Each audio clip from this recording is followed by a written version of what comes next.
A world where you can get a collection of A Link to the Past players together, and Foxlisk is the best one?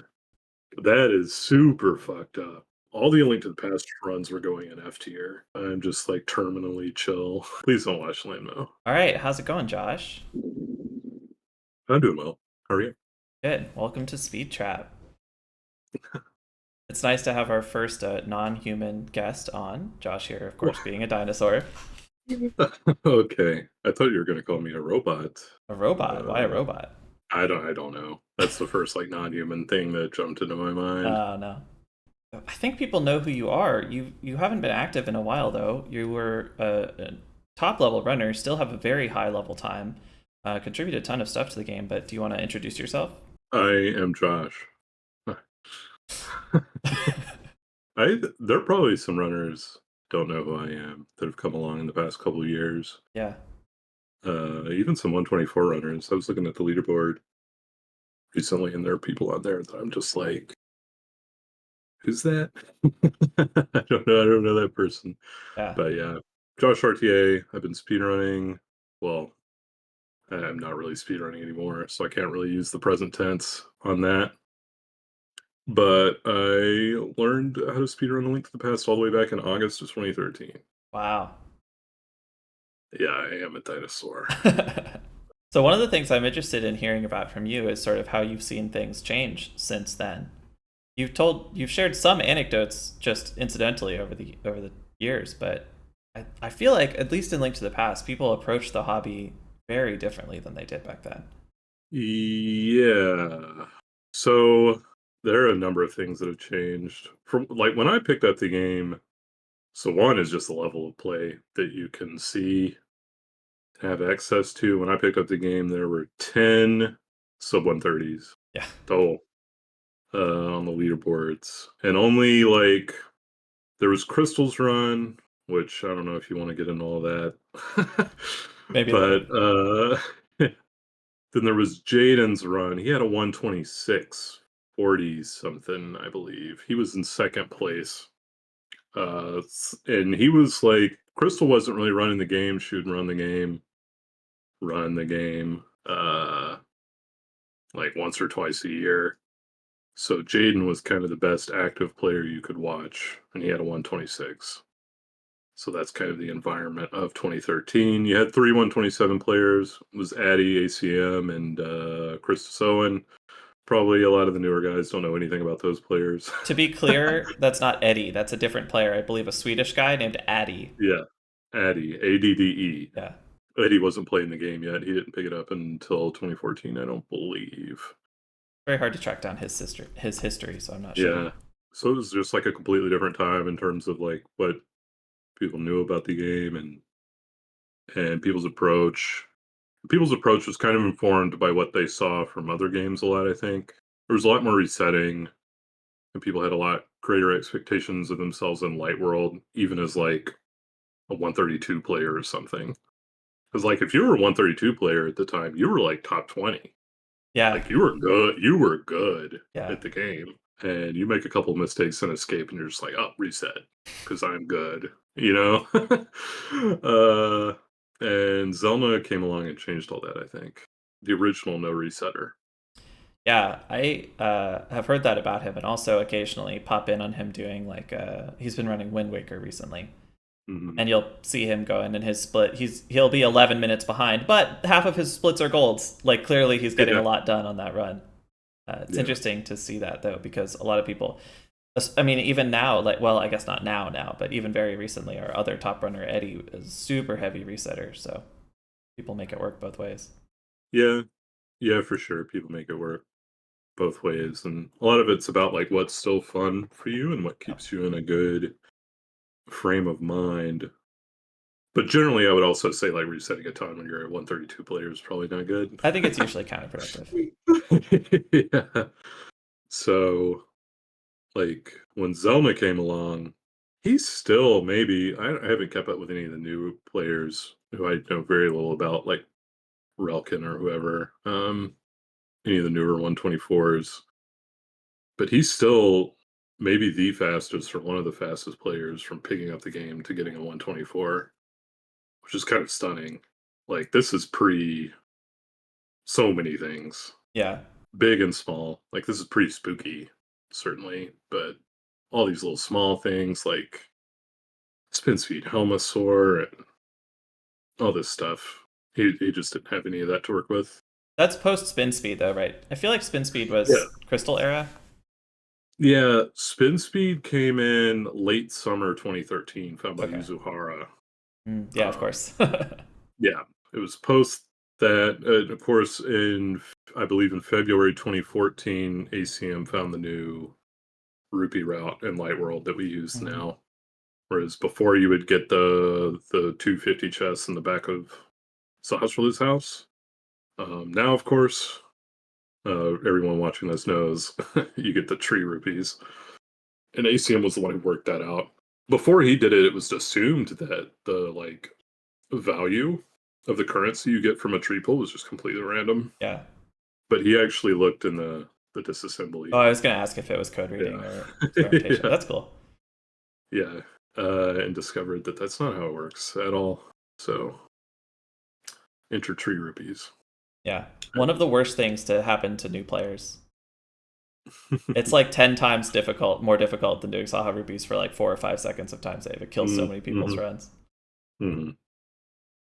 So it's interesting you Definitely. mentioned Relkin. Relkin was a very impressive climb to 124 for sure. Mm. A very strong, Okay, cool. talented runner. But it's very hard to say like how long it took him. Like from his first speed run to 124 was, sort of a joke how fast that was.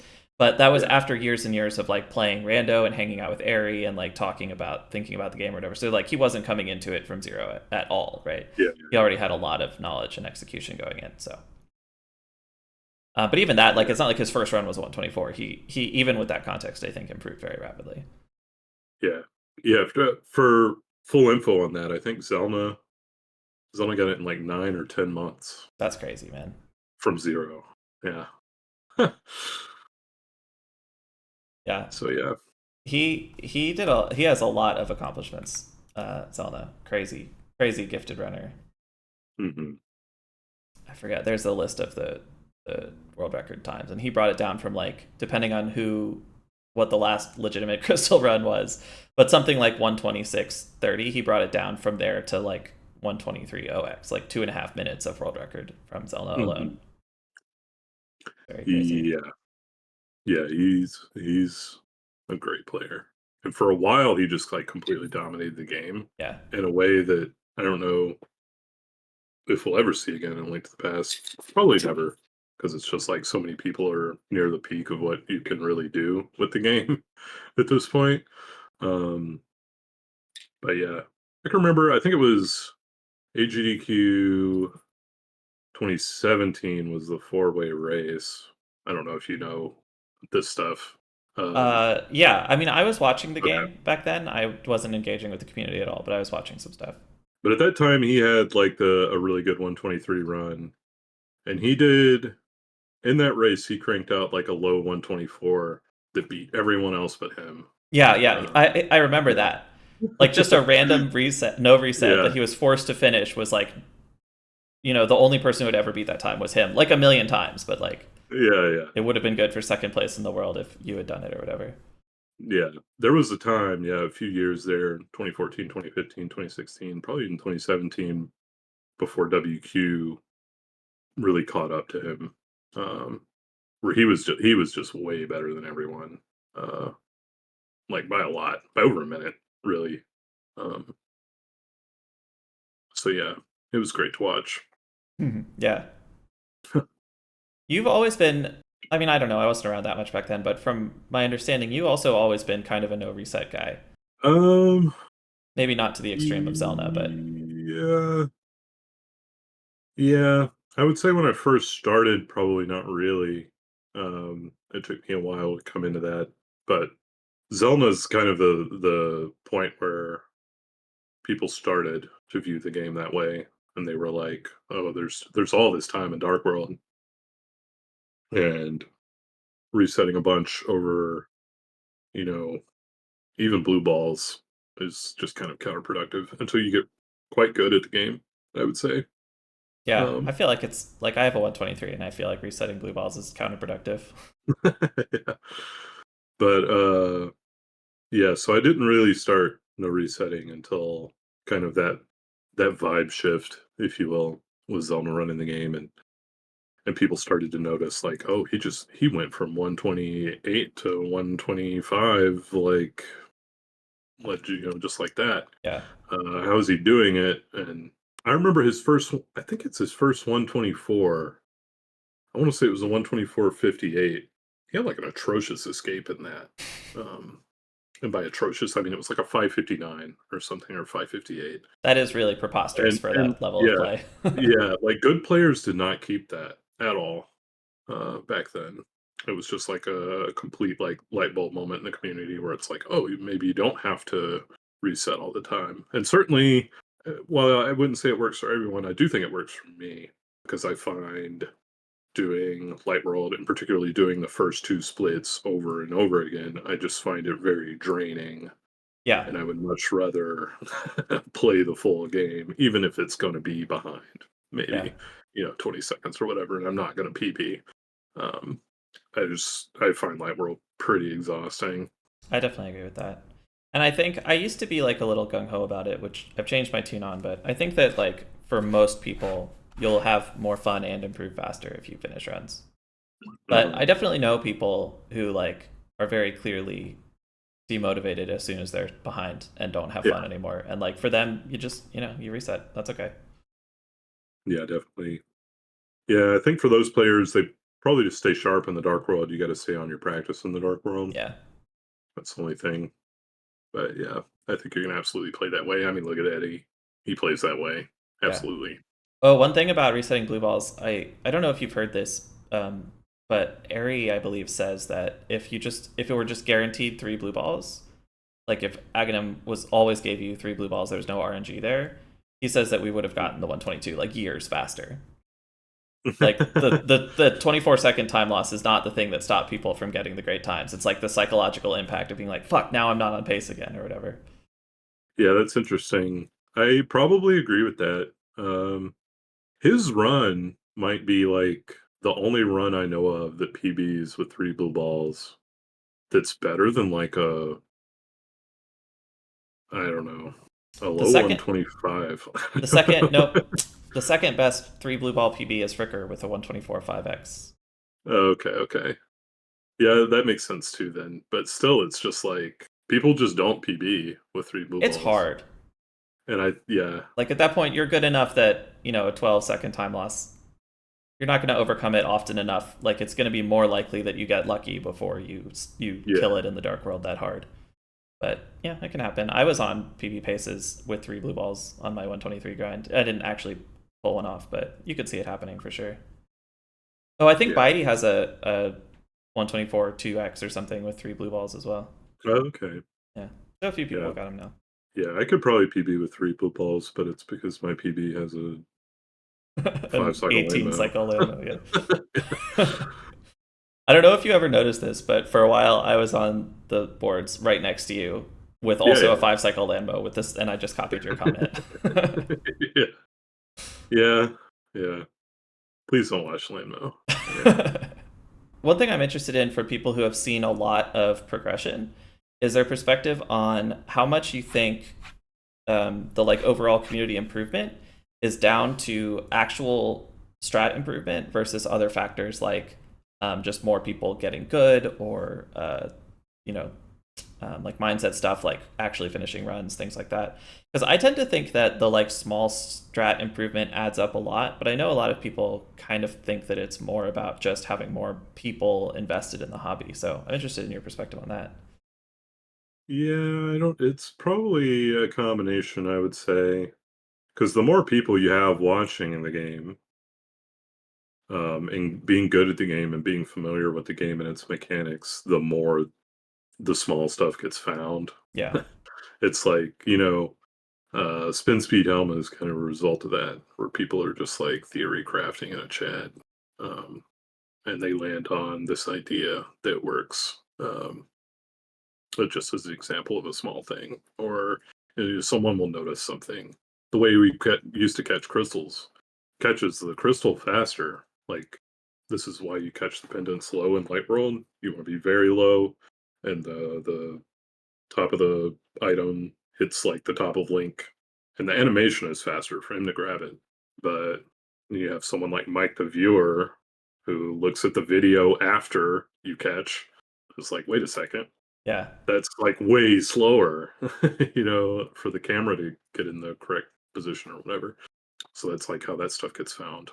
I think that a big underrated thing is actually just stuff that lets you finish runs. Like, Mhm. um, are you familiar with the new desert, like whatever the corridor after Popo genocide, where you dash up a couple times with the Yuzu movement there to change the Popo Yeah, movement?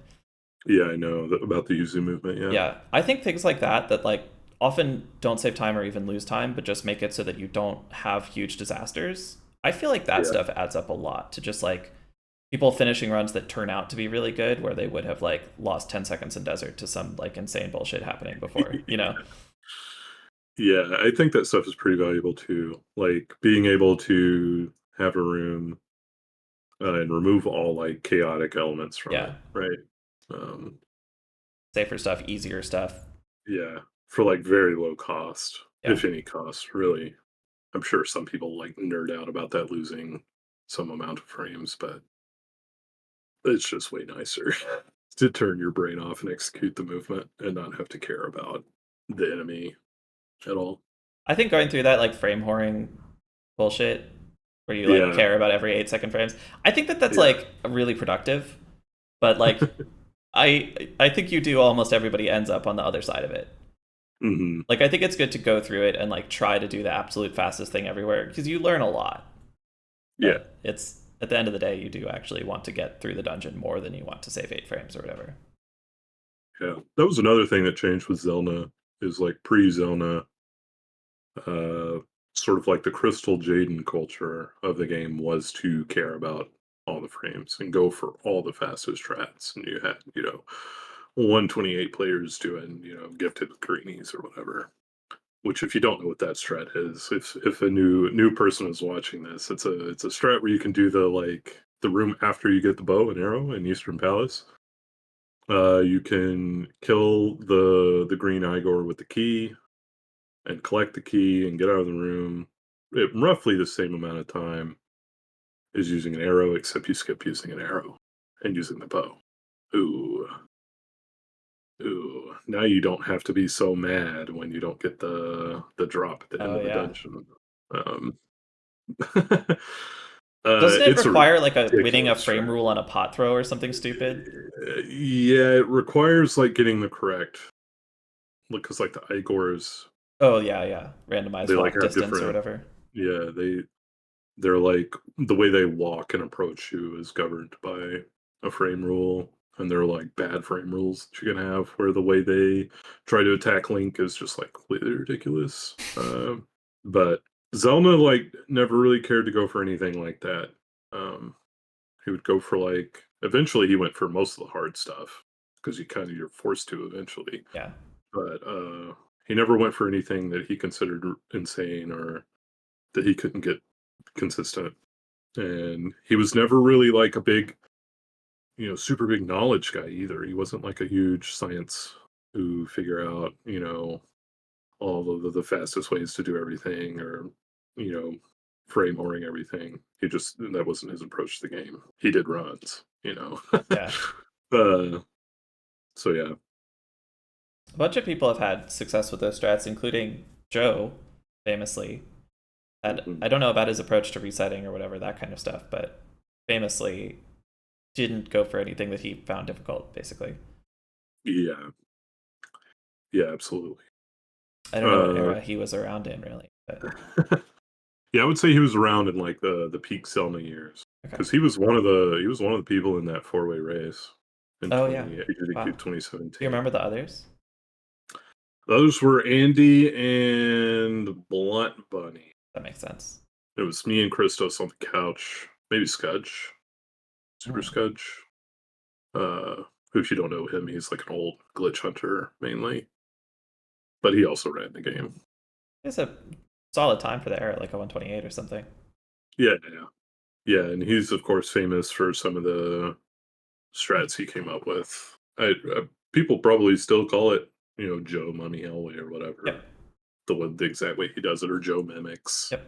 the exact way he does it. I think those are the only two Yeah.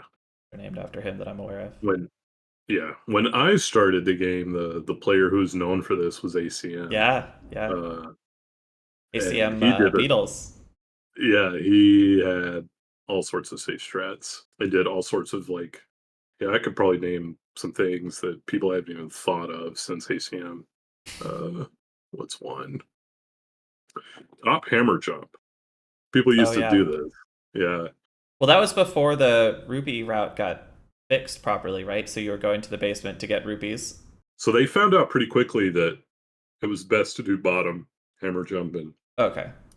and get the rupees in the village. The extra 300 chests. But he kept with doing like the top hammer jump, which is where you go up and you go and you collect the rupees in pod basement and then you come back. And so from the top of the room, you go and you do the hammer jump. The reason it can be nice is you just have like more time. The timer on the bridge starts later, right? Yeah, basically. It starts like kind of when you get around the position to do the jump rather than as soon as you enter the room, pretty much. Yeah. Like it does the normal way. I always found it kind of garbage though because you can't retry. Um, or the retries are Because very you don't short. reload the super tile. You fall in the Yeah, transition that doesn't reload the exactly. super tile. Wow, yeah. Exactly. That's Yeah. awful. So the bridge is just gone. Well, Yep. if you mess it up, just reset, right? Yeah, yeah, I guess. But this was also like people weren't really comfortable with like the different ways to buffer in the game. Like you can watch old um stuff when Hammer Jump was just found and people were like super uncomfortable with like pause buffering and even pause buffering, which is kind of like the recommended way to start doing it. Yeah. People just weren't very good with how to do it. And so it took a while for that knowledge to build up. Um, Nowadays, I think top hammer jump is ridiculous. Like, absolutely start with doing it from the bottom of the room. For sure. Buffers are still a very difficult concept for a lot of people to get their hands on. Yeah, absolutely. And once you fully, like, truly understand select buffering, it's very hard to pause buffer anything. Yeah, yeah. I think people's maybe mistake with pause buffering is intuitively treating it like select buffering, where you want to like hold the Well, yeah. direction, and that's just kind of incompatible with a link to the past pausing. It's just like trying to be frame perfect during and unpause, pause, and link to the past is just crazy. It's too much latency between like the menu coming in and out, where it's like very difficult to get the rhythm to do that kind of thing.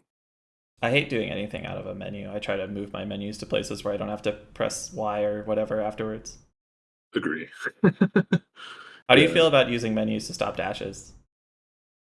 I could be fine with that. Um, you still hate it? It's nonsense. There's some dashes that are just I think really difficult to deal with. And there are like certain situations where it's just so much comfier to me.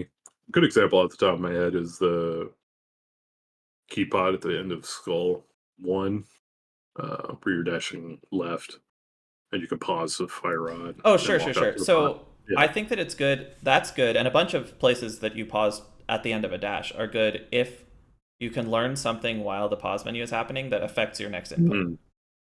Okay. Yeah. But people use them just because they feel like they can stop closer to the wall by pressing start than by pressing down or whatever. It drives me crazy. Sure. Sure.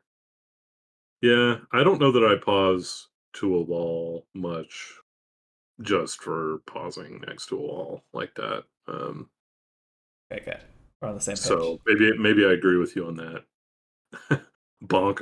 Pausing is not a good bonk avoidance Yeah. strategy. Yeah. Yeah.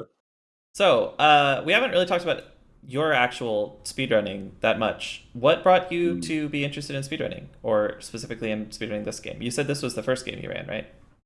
Yeah, this was the first game I ran. Gosh, I was watching speedruns in 2011 and 2012, but I would watch like the stuff that was really popular then, like Siglemic playing Mario 64. It was really popular. Oh, this was like on Twitch or maybe even Justin TV.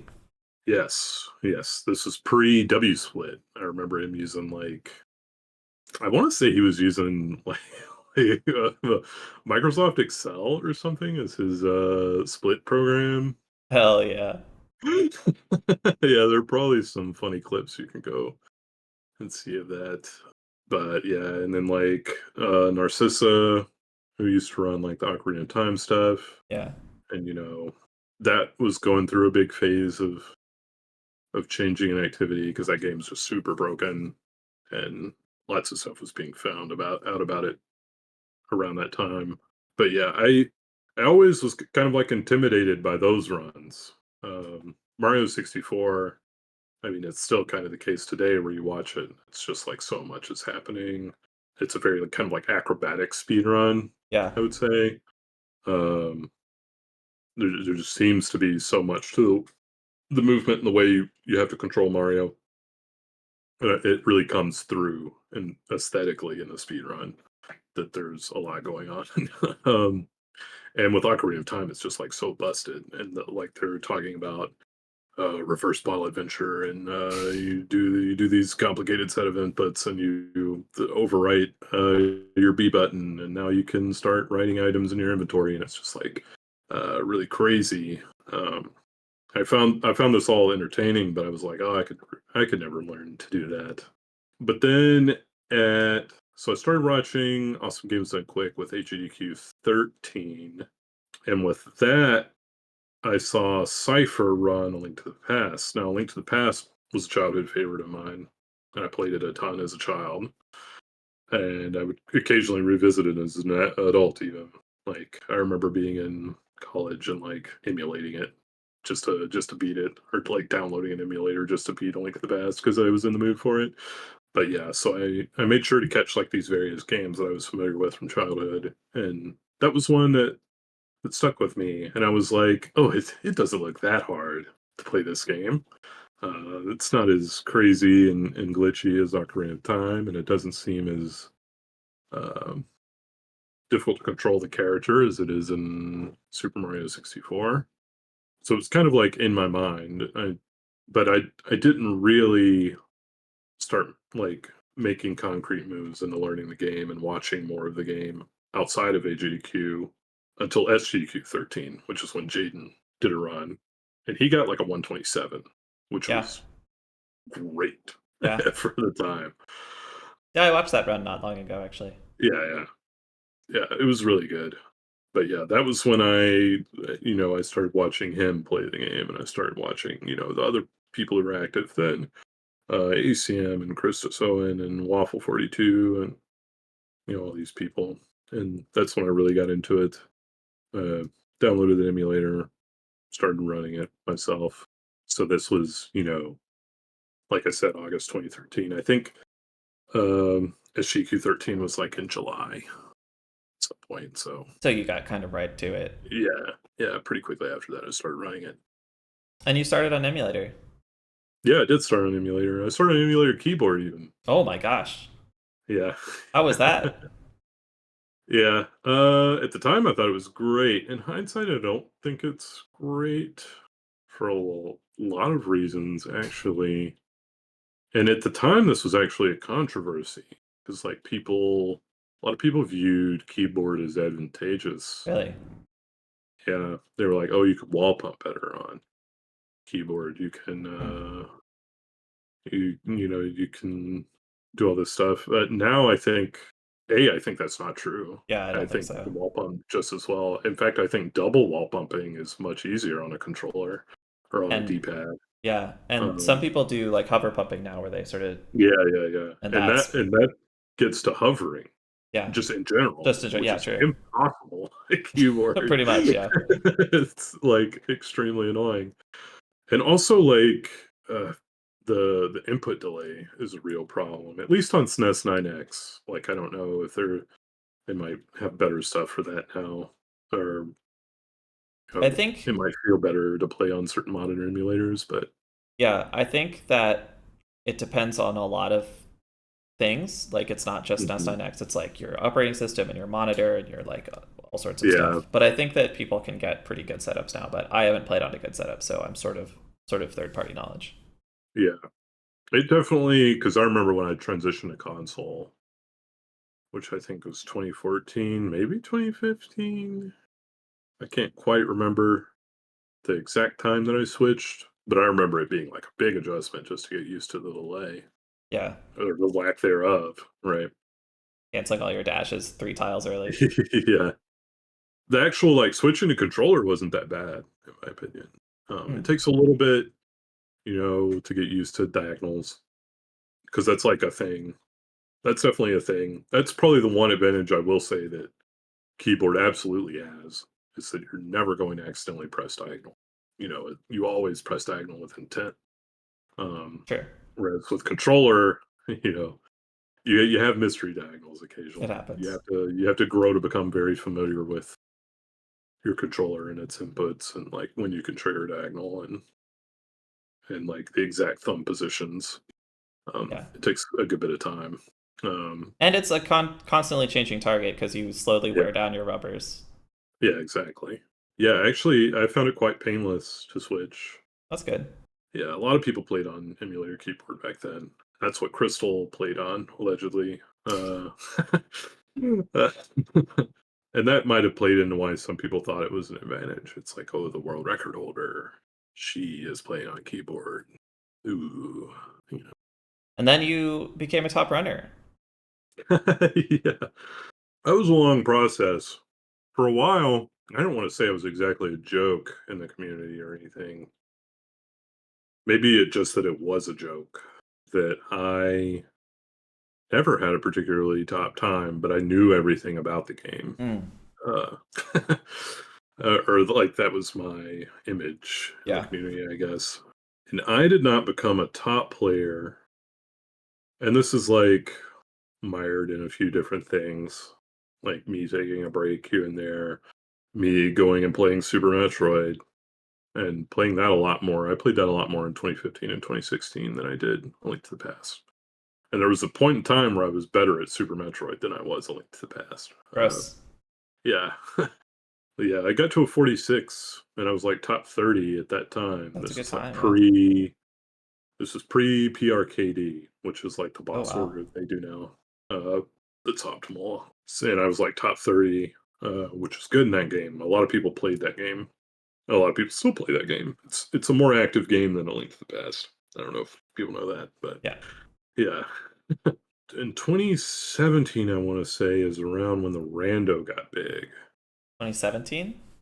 Yeah, or I 2016, want to say one of 16. It those. might have been 17 though. Yeah, it was around there. Yeah, it was somewhere in there. I want to say, yeah, 2016 sounds more right, actually. Now I think about it, because it was already big at HEQ 17. But that's kind of what got me back playing A Link to the Past. And I kind of played nothing about Rando for a while. And then, kind of on a whim, I started doing an MG again. And like through the process of playing Randomizer, I just found I was a lot better at the game. Yeah. Funny how that works. Yeah. Um, So I got just a little bit of historical context. I bought an SD to SNES in August 2016, and I would mm, be surprised if the first thing I played on it wasn't A Link to the Past Rando. yeah, that makes sense. Rando kind of got me back into the game. I started doing an MG and was like, oh, I'm a lot better at the game. And was able to get like from 126 to 125 very quickly based on that. And then I kind of took another break, I believe. And then came back and started practicing. And Blunt started working on God Tasks or God Mm. Splice. And I started helping him work on that. And we like deep dove every room pretty much in order to like make the splice. And we both got he already had a 124, but we both like leveled up Yeah. through that, and I was able to get a 124 pretty quickly after working through that as well. My first 124 is actually an insane run. I don't know if you've watched it. I don't think so. Okay, yeah. I went from like a 125 30 something to a 124 44. That's a I big want to jump. say, It's like a yeah, 45-second PB. huge jump. Wow. Pre spooky. Yeah. Um, yeah, and it was a really good run. It's the best, probably the best speed run I've ever done relative to like what I was capable of. Like closest to Um, what your peak yeah, ability at the time was. yeah. It's like That's cool. you look at like Dark World, and it's like every split is like +5 or less off gold and stuff like just like a really good run. People started passing me up pretty quickly after that. But I think also for that after that 124 or 44, I was like top 5 or top 6 Yeah, I assume so. for some time after I mean, that, who yeah. else would have been up there? Zelna, obviously. I don't was WQ up there by this point? Yeah, WQ was up there by that point. Um, Eddie wasn't top yet, I don't think. I think Eddie was still ahead of me at Oh, he that was, point. okay. Pincus was ahead of Pincus, me, yeah, I was gonna say. which Pincus's run, some people watching this might not know much Dude, about Pincus's run is Pincus. fucked up. Pincus in general He's is like like a huge, he's insane, yeah. yeah. But He's he's like a like he legend. falls Yeah, to Moldorm yeah, and keeps going. This is pre-spooky. yeah, Like this is a 123 3x quality run probably. yeah, If you put in spooky and don't just like fall in Moldorm. yeah, 23 yeah. 4x ish. Yeah, crazy. Crazy. He's also the original practice hack creator. Yeah. I believe also of the SM hack, right? Yes. Well, I guess technically ACM is the original hack creator because he created the code that lets you save state, and Oh, really? that was already huge. Yeah, Yeah, that's amazing. just that is huge. Oh, yeah. So he That's created that. that's all you really need. He used to because he this is another thing is like before the practice hack, and the practice hack changed a lot. By the way, this is like another thing if we're talking about what changed things. Practice hack is a Oh, yeah. huge turning point in the game because before that, if you wanted to practice on console, you had to use a device called a game saver, um, which were like a do you have one? Yeah. I have mine somewhere, yeah. Yeah. You plug your cart into the back of the game saver and then plug the game saver into your SNES, And and then if then you're very lucky, you can get a save yeah, state. and then if the stars align, you can play the game and save state and load states, but it was like very temperamental. You could easily save in like the wrong circumstance, or and you know it would just be broken. You couldn't like turn on the game and be like, oh, I want to go practice Ganon's Tower with all the items I would have in Ganon's Tower. Like, no, you needed to have a save file to like get that, or you just weren't going to get it. You Yeah. were just going to have to play the game up until that point. So that was really inconvenient. That's the true emulator advantage is save states for Yeah, practice. yeah. But ACM, the earliest practice hack that ACM put together was this silly ROM hack he'd written where he would load the game and he would walk outside Link's house. He would cut a bush in Link's yard, and it would expose a pit for him to fall into. For boss And practice, right? and he would fall into it, and it would be cold stare. He's Yeah. like, link this pit up to I've seen the that, different yeah. bosses in the game. So that was the original way to do it. And then he found out, how to, hack together, which uses like some extra RAM, I think, that's available on the SD to SNES, but specifically where you can like hold all the state information for the game and can find a way to load it. Um, so yeah, then Pincus came along and he had he made some adjustments to it. One of the first like timing things was the rupee counter practice hack. I don't know if do you know about this? Sure, yeah. the Okay, looping you do know counter about just it, ticks yeah. up every frame, and you can see Yeah, how exactly. what the number is at the end. Yeah, yeah. I think That's cool. that's also a SMB3 practice hack uses that for timing. Okay, okay. Yeah. It was funny because it was it was basically just a watch on, like, an internal counter in the game, and so it would loop on 255. I think it's Uh, just the frame counter, like the internal yeah, frame counter yeah, being yeah, exposed. yeah. Yeah, So, yeah, it would count up every frame, it would loop. They he eventually found, like, problems with it. It's, like, actually very expensive for the game to have to draw that counter every frame. hmm.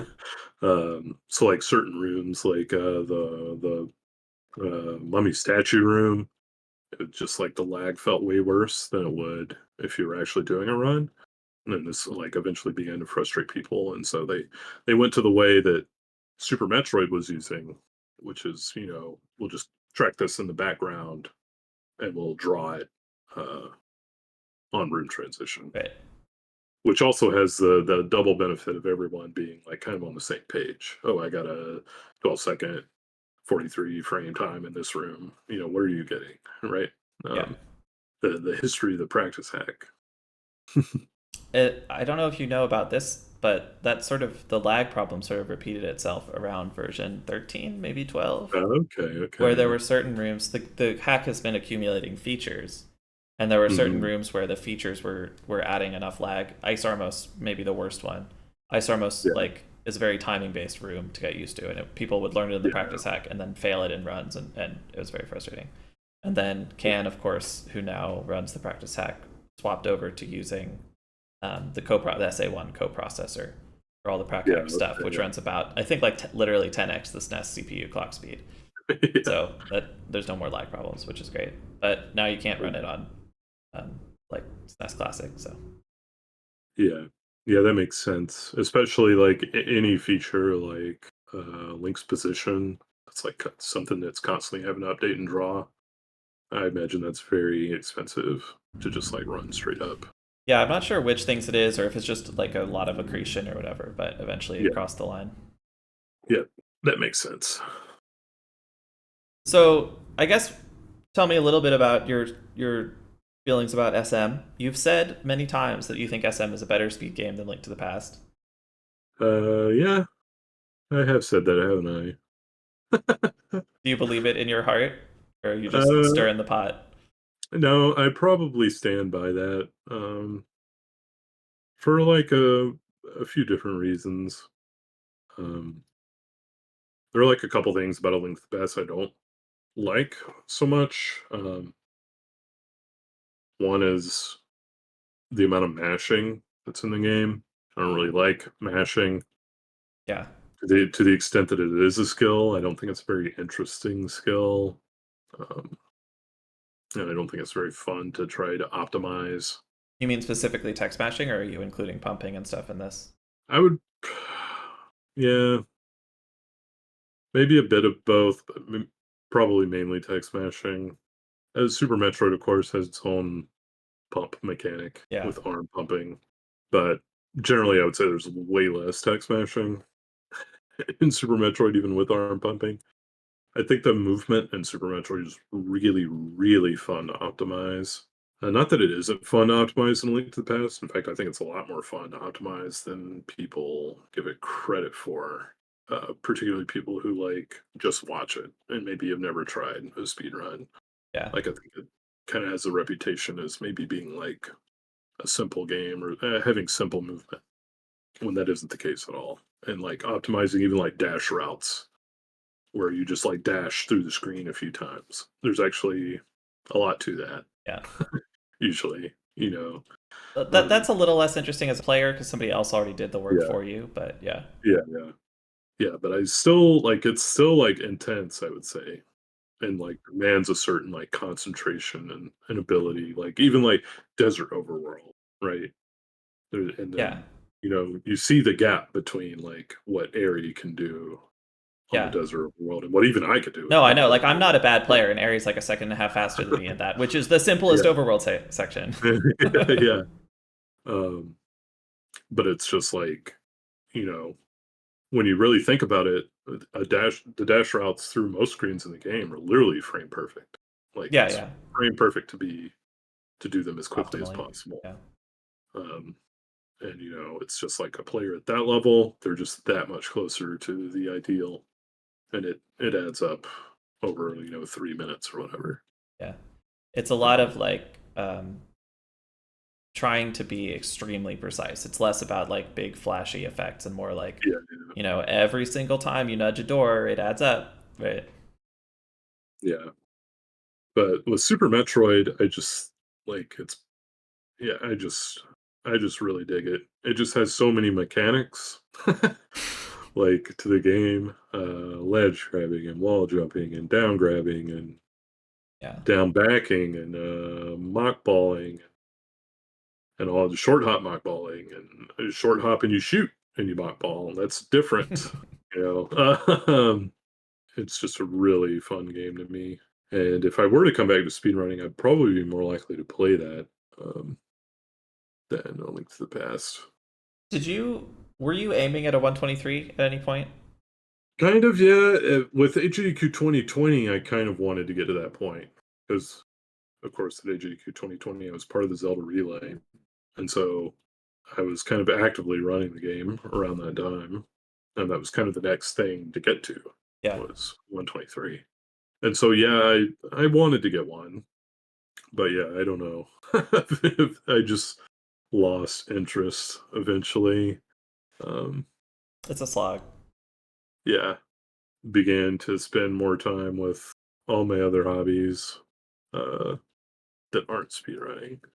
I was sort of gonna ask about that, but I was just kind of interested because like I really resisted for a long time explicitly saying I'm going for the 123 because I knew Mm, once I did, like I was gonna have to do it and it might make me miserable.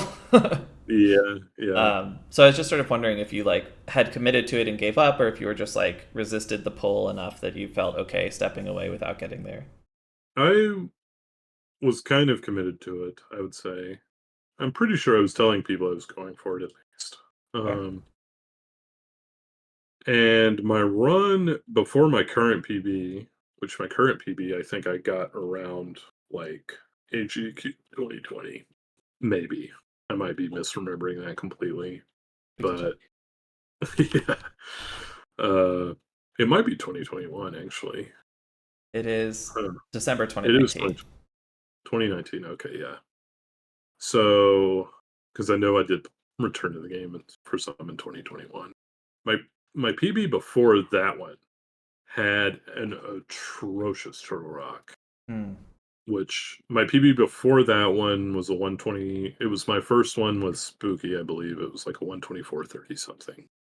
Um, it was my first one with Spooky. I was still doing Meyer Ether Ice Rod. And so a good, if you're doing that route, a good Turtle Rock is, Like seven you know, flat. roughly 7 flat. Sub 7 if you're really, really good at the game.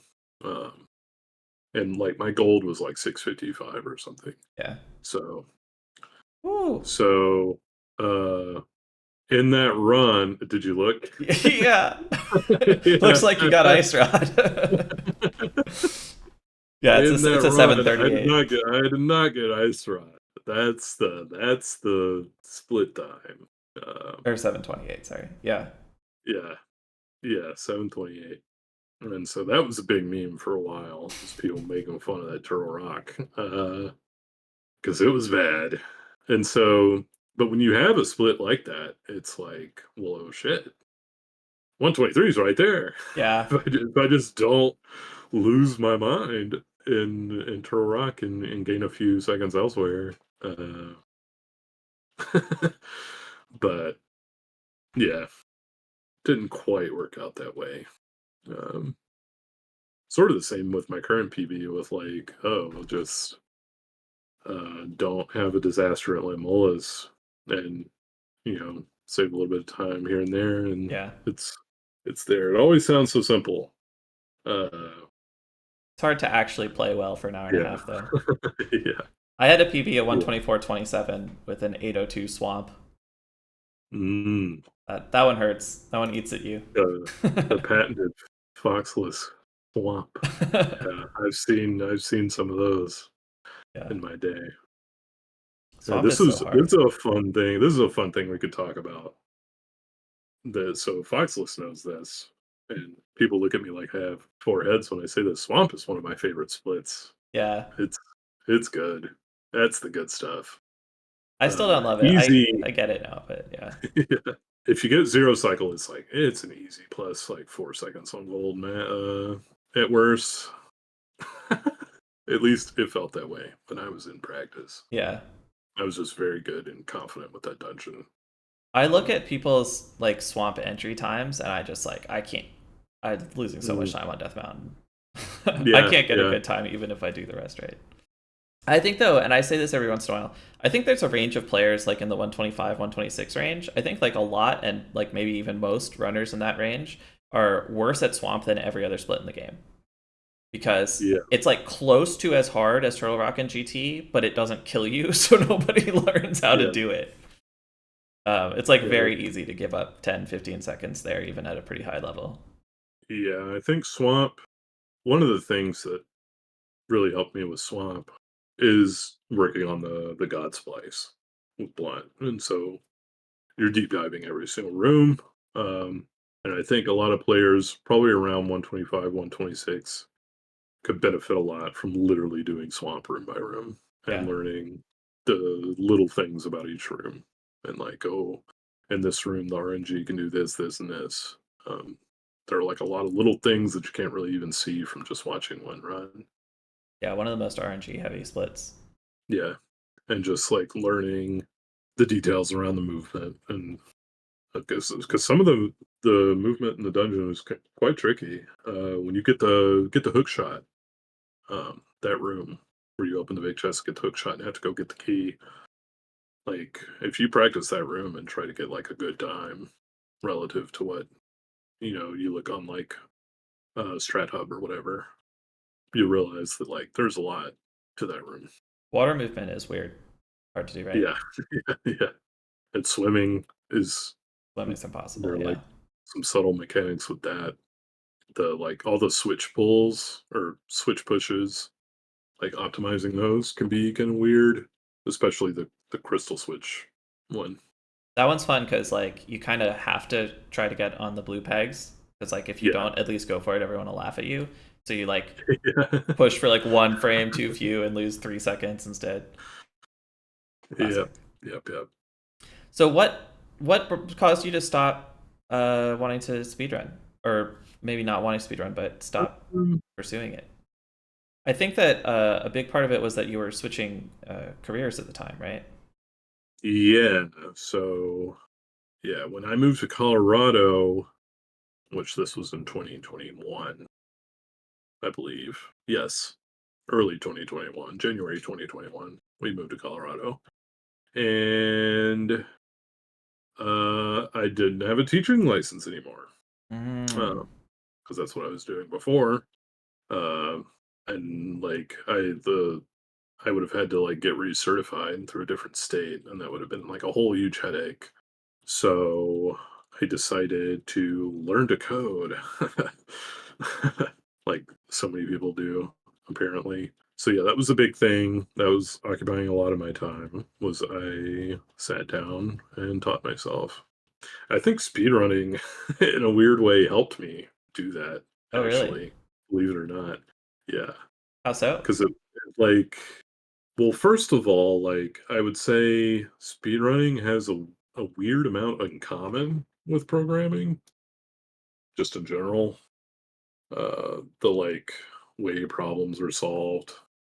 Like, I just feel like my speedrun brain, there was like some crossover with like what I was learning with programming. I think one of the things that it takes to become pretty good at speedrunning is you have Mm. to sort of. So I've thought about this a bunch. This is going to be annoying now. Sorry, I have to dump it. No, it's fine. But when It's you play a interesting. game casually, Yeah. the relationship between the inputs and what's happening on screen is supposed to be like very intuitive. It's supposed to Mhm. feel like when you press a button, you move towards the direction that you want to go or whatever. And a big part of becoming a good speedrunner is like breaking that connection and like Mm, understanding what's very specifically what happens when you press the button. yeah, yeah, Because you can't think about like, oh, I'm trying to get to the other side of the room, I'm going to press diagonal. Like you have to think like, oh, if I hold diagonal in this door, then I get dragged. So I want to hold left for this long and then switch to diagonal and like you have to build up this like both much more yeah, specific and also like in some ways more abstract. Like it's a different layer of abstraction than the one that you're used to thinking about. Which is yeah, also true of programming. Like you can't think about tasks as like, oh, I want to click a button and like have the file download. You have to break it down into yeah, like a lot of different levels than of abstraction than you're used to thinking about and be much more specific about it. yeah, exactly. As like, there's like an algorithm teacher. I can't remember his name, but he like will often like tell people early in his course to give him instructions on how to make a peanut butter and jelly sandwich, Yeah. and they're like, oh, uh, spread the peanut butter on the bread. He'll take the jar of peanut butter and be like moving it around Yeah. on the slice of bread, and it's just like, you know, that's our normal like communication is in a different level of abstraction than how you program a computer to think about the task, or it would be more like, oh, unscrew the lid on the peanut butter jar and take a butter knife, and these like hyper specific There's instructions. a lot more steps So than you yeah, think about consciously. yeah, Yeah. yeah, exactly. So that, and also just being able to like self motivate on something pretty deeply, I think, was very beneficial, and that was like something I learned how to do with speedrunning. I think pretty That's much anyone funny. who gets really good at speedrunning at least already knows that from something else or has to learn Yeah. how to do it. I had to learn it for Um, speedrunning. I felt yeah, like it was the first time I learned how to practice. yeah, yeah, It was exactly. like, yeah, like suddenly I was Yeah, like, and oh, this is what other people had to learn to make it through calculus or whatever. yeah, yeah. I just think it helped me programming a lot, and yeah, that's what I spent a lot of time on. I spent a lot of time on programming. I also have all my other miscellaneous stuff. Really into like certain forms of art, music, uh, music, film, literature, which I'm still like consume a lot of. That's cool. So Do you produce any? no, Hmm. I do not. Although I've thought about like getting into like, because I play music, like I play guitar and stuff. So Oh, I've so you thought do about produce some like, art. well, yeah, yeah, I guess. Okay. um, Maybe just for your friends or whatever. well, yeah, just yeah, for myself mainly. But I haven't gotten into like recording. Like Right. I don't have a digital audio workstation or anything that I'm plugged into. And I've thought about it in the past. Um, and I do think that would be probably pretty fun to get into. Yeah. But it also seems like a massive rabbit hole. Yeah. uh, and just like all the stuff that surrounds that seems quite overwhelming from a distance. Yeah, I Um, agree. I've looked at DAWs before, um, yeah. and like even the simple ones are totally overwhelming to look at the UI of. Yeah. Yeah. And then I've thought about like making, so one of the things I'm into is like glitch videos. I've thought about learning how to make those. Okay. Can you give me a link to one? I'm not sure I know what you're referencing. Uh You maybe. can do it later. It doesn't have to be right now. I'm Yeah, just curious. I'll give it to you later. Okay. I've thought about getting into that, but that also requires learning some like particular software around like Adobe After Effects and uh, or like DaVinci Resolve programs like that. That's Um, what I'm going to use to edit this podcast.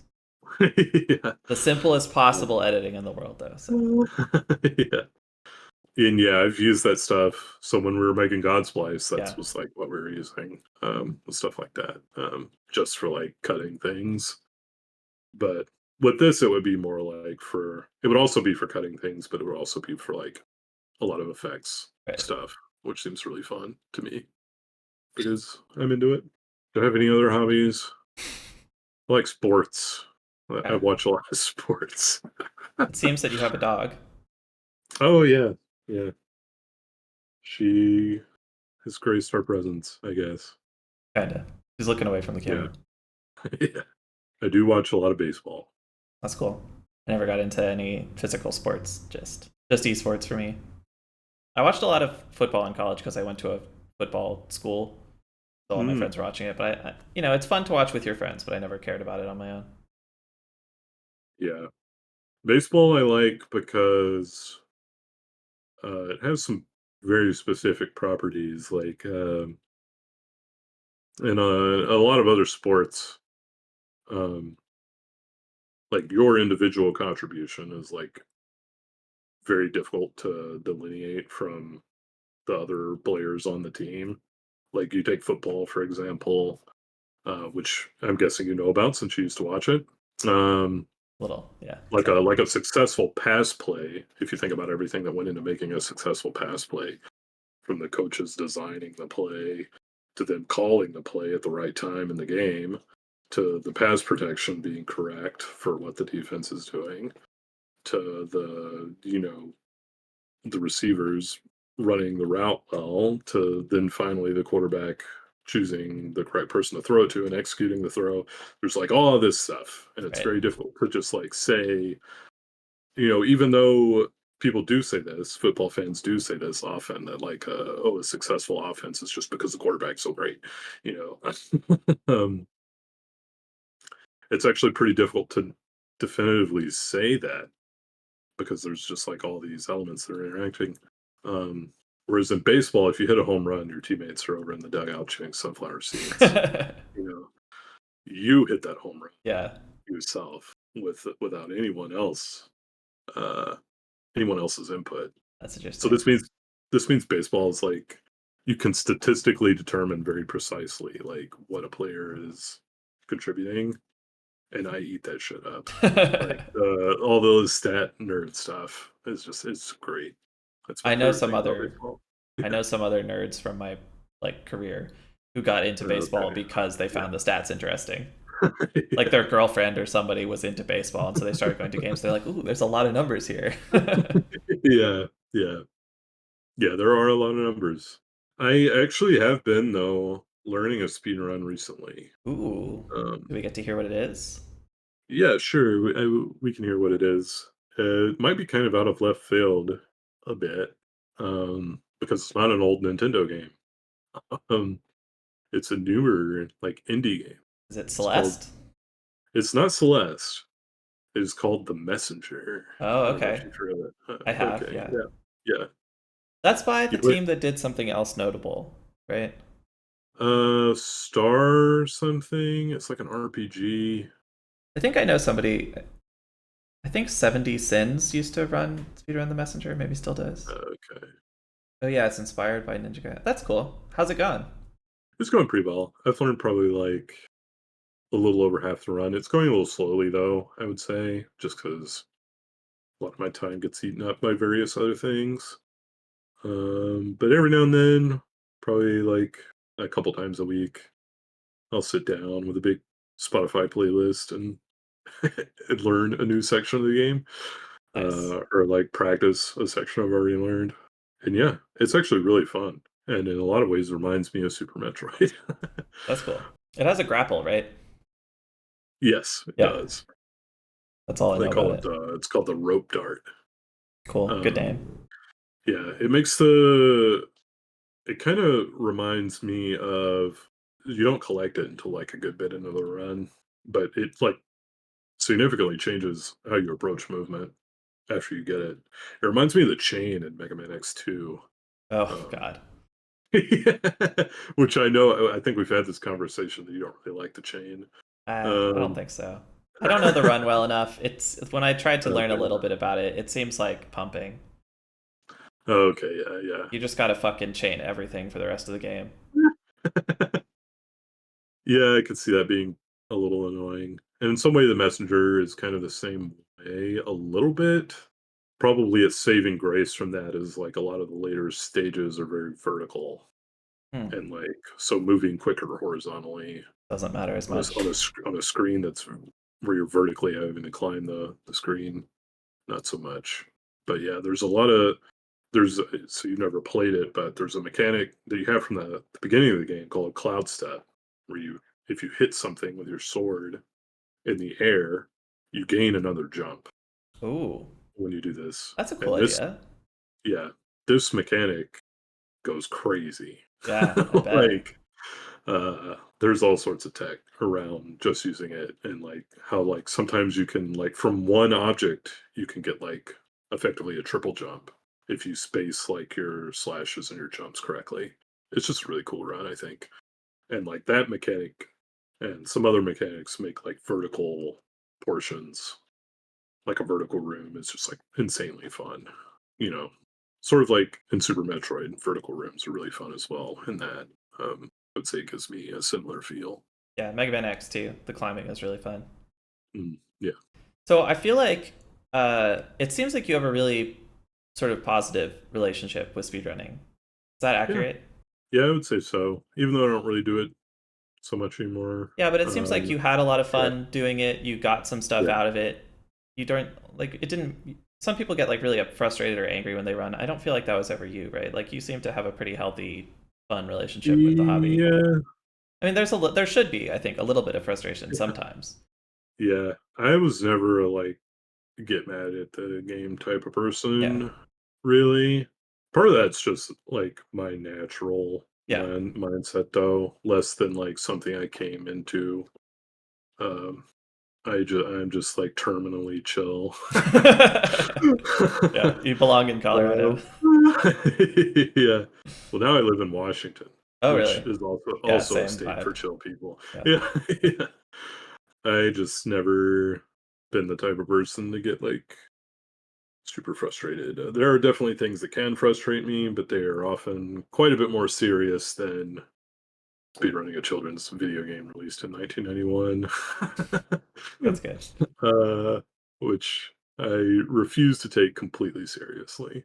Yeah. Only some amount of seriousness allowed. Yeah. I mean, I think that it's good to take your hobbies seriously, but Yeah, yeah, not to the point where it's ruining your day, right? yeah, yeah. Not to the point where I'm ever throwing a controller or anything, which I've never done. Yeah, Um, me neither, I don't think. yeah, I drop my control all but the time because the cord is so fucking short, but same, yeah. Those Super Famicom controllers, yeah. silly little things. Yeah, yeah. I've just never been that type of person. All right, well, I guess it's time. The only thing left to do is talk about Crystal. Do you think she was Oh legit at no. any point? I actually do think that yeah, before the 126, which was a big PB, it was a huge PB. Oh, interesting. So the last Crystal world record on the list was a 1:30:12, but she could certainly have had PBs between then and the next world record because Piromu took it over. Yeah, So I don't know how much of a PB it was, but that was 126:44. 126.44. Okay, okay. Yeah, the 126.44. I think starting there is where I personally get pretty skeptical. Because if you watch that run, it's very well executed, even by today's standards. Why is it a 126 then? Yeah. So it's a 126 because it's pre hammer jump. Wow, okay. Um, That's 30 yeah. seconds, I bet. Yeah. And like pre a lot of different things, pre fake flippers, Really? Oh, pre, wow. yeah, pre zero cycle Argus, pre, We should do a watch party of you that know, run. yeah, pre a lot of stuff, pre spin speed, pre, I want to say they had super speed figured out, but they might not have had it. It's completely Yeah. This well was, for the oiled record, as it is. Yeah. this is July 2011.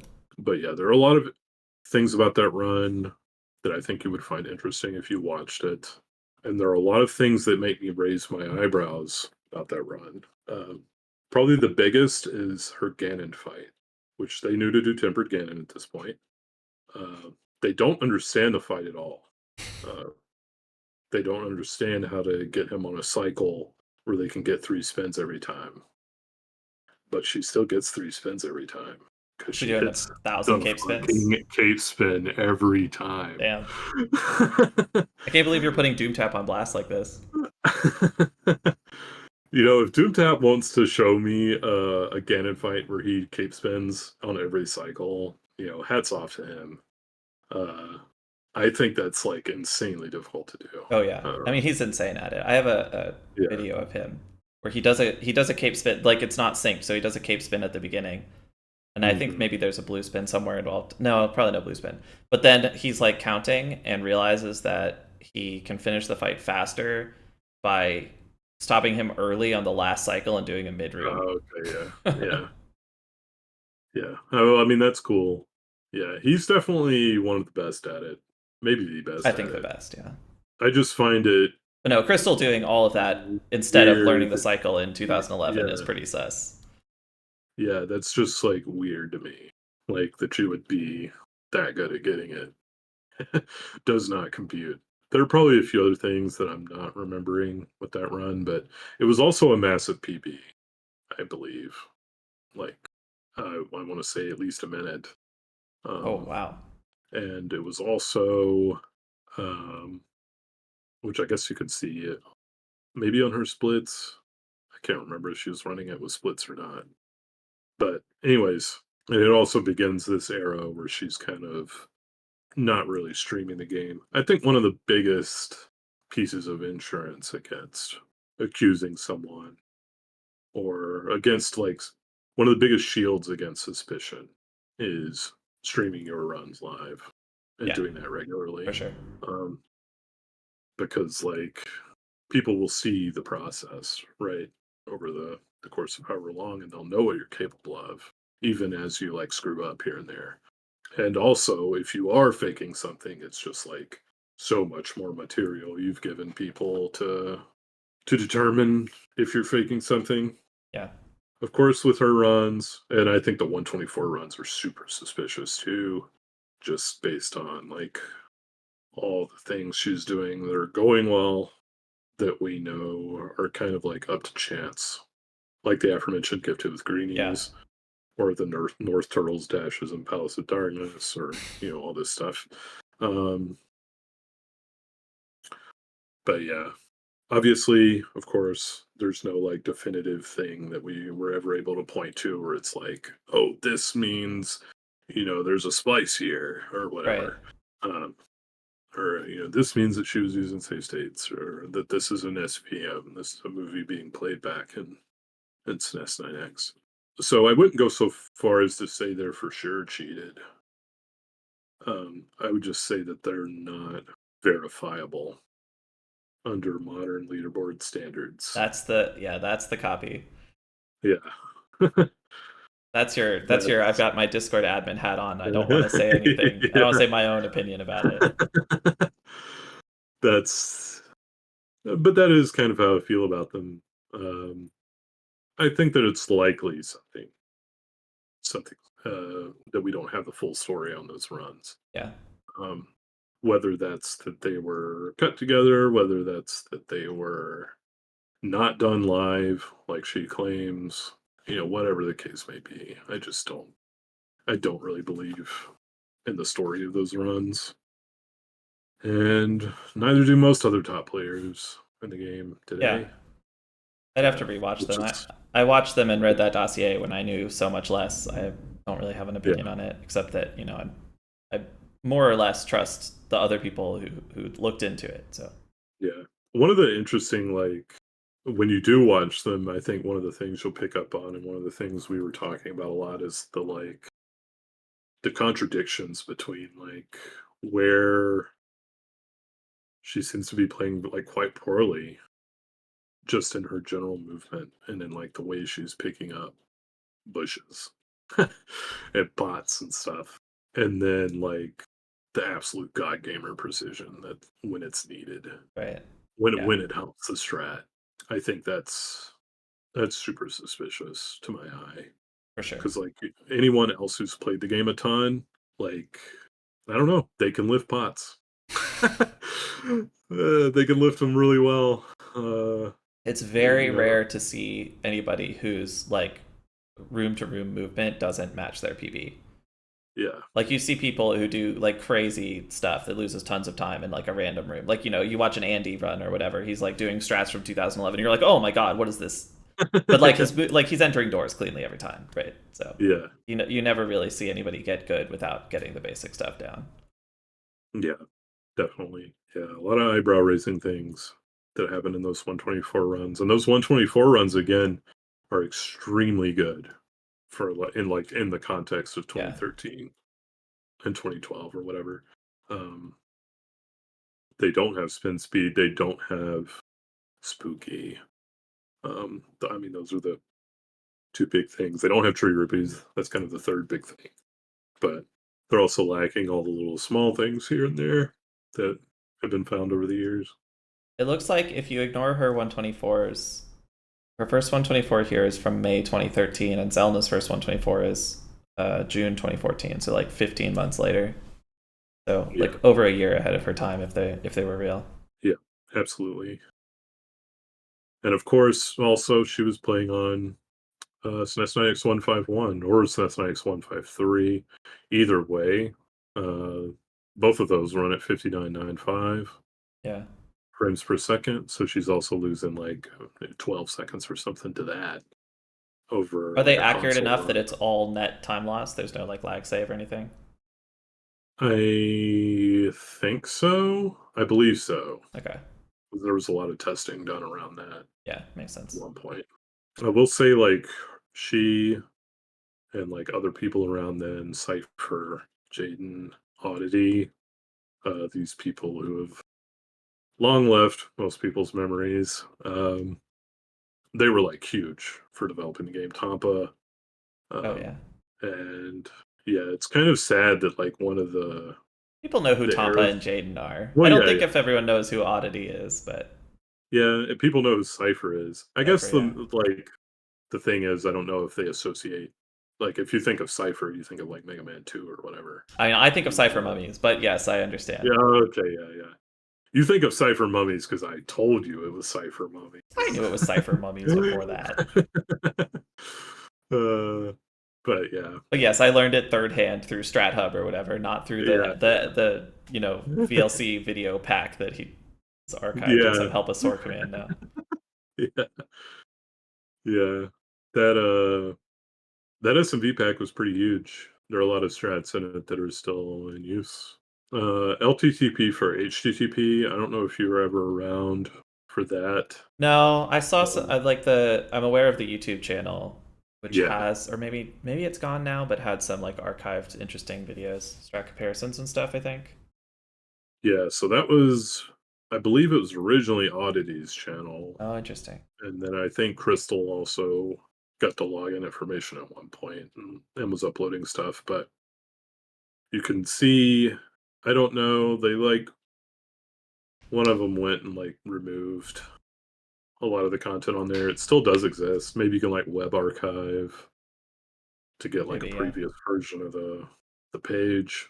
But yeah, there's a lot of stuff on there from like them figuring out certain rooms. Lots of stuff.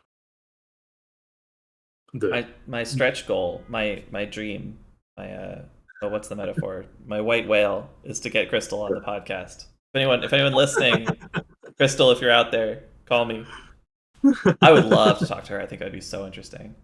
And not as a, yeah, interrogation or whatever. I just think it would be so interesting to hear her perspective on everything. yeah. She might not have very many nice things to say about the community, but Well, yeah. I don't think she was treated very well, perhaps even given that she was probably cheating. But I Yeah. think that, well, I don't know. I don't know. I wasn't there. I shouldn't say too much, probably. No, no, I think you're probably onto something with that. There is a lot I could say about that. I don't know how much you want me to go into like the way Jaden and WQ were talking about her during this time. I Or mean, I like, know some of this stuff. oh I've read the yeah. documents. I watched the Yeah. WQ video about it. Oh, Yeah. no. I watched this video about DTD, I think. Okay, I yeah. remember it Yeah. because there's this hilarious. It's so funny to me because WQ pulls out as evidence clips of DTD saying, "Oh yeah, guys, I'm totally cheating." But like he actually was totally cheating. It's so funny. It's like the worst evidence in the world, but then also actually turned out to be a cheater. Yeah. Oh man. That whole era too. Yeah. For people who don't know anything about this, and if you want to edit this out because it's like getting soap opera-y and melodramatic, No, go I for mean, it. yeah. But yeah, for a time, Crystal and Jaden were like in a relationship. They Oh, like really? broke up. I knew they were tight. I didn't know they were But, together. yeah, but then they broke up, and then Jaden comes forth with like accusations that her runs were fake, Wow. and it's like so. There's an element of like these people were in a relationship and broke up and are like clearly not getting along, and like for him to like come in and accuse her of cheating her runs, like to what degree is that tied to Right. like them being having this messy interpersonal situation? There's a huge meltdown. I don't know if you can find the paste bin or not. Oh, yeah. Okay, Well, okay, unless there's okay. more than one. There's a huge meltdown in the Link to the Past Discord featuring them, that where it's just like, oh, this is super messy. There were like certain things around that where it's just like she was done pretty dirty, I think, and wasn't treated well or wasn't treated respectfully at all. So yeah, I agree with you on that. Too bad. Yeah, and then yeah, the downtime death stuff. Oh, that's another thing. I know so little about that. That seems like such a cut and dry case. Like, he cheated. The video is extremely obviously spliced once you have some technical knowledge. Yeah, I yeah. guess at the Um, time as it was happening and we didn't have the technical knowledge yet, I'm sure it was messy and dramatic and whatever. But from my perspective now, it's just like, oh, like, not really a lot else to yeah, say about it. yeah. It was pretty interesting. So people were suspicious from from the 124 run, I guess. It's like it was a big PB. It was kind of done offline. It was streamed with like without the game audio and with like some type of ambient music playing along with it. And then like a few weeks later he like took down his run or and like had like deactivated his Twitch and like disappeared. Wow. And that's when people really started to get suspicious. Uh, but then he came back and was trying to be like, oh, I'm not cheating. And pretty quickly, you had like a kind of a splinter in the community between people who were like, thought he was legit, okay, and people who were very skeptical. Maybe the leader of that later party was WQ, Yeah. who also WQ and Downtime Death did not get along at all. And so this is like another situation where it's like, okay, your interpersonal conflict is potentially coloring this Yeah. in a way. But also, Crystal was very skeptical of his run. This was before she had been like uh, excised from the community or Right. whatever, and still had like some authority. Uh, she was very skeptical of the run. I was very skeptical of the run. But like a lot of the people in that sort of circle of the Rolling Deep crew, which that's a whole Oh, was era. DCD a rolling deep guy? Yes, Oh, wow. Who this knew? is like a whole era of Link to the Past culture Yeah. that is probably started to fade from memory in a way. Eh, Uh, shows up once in a while.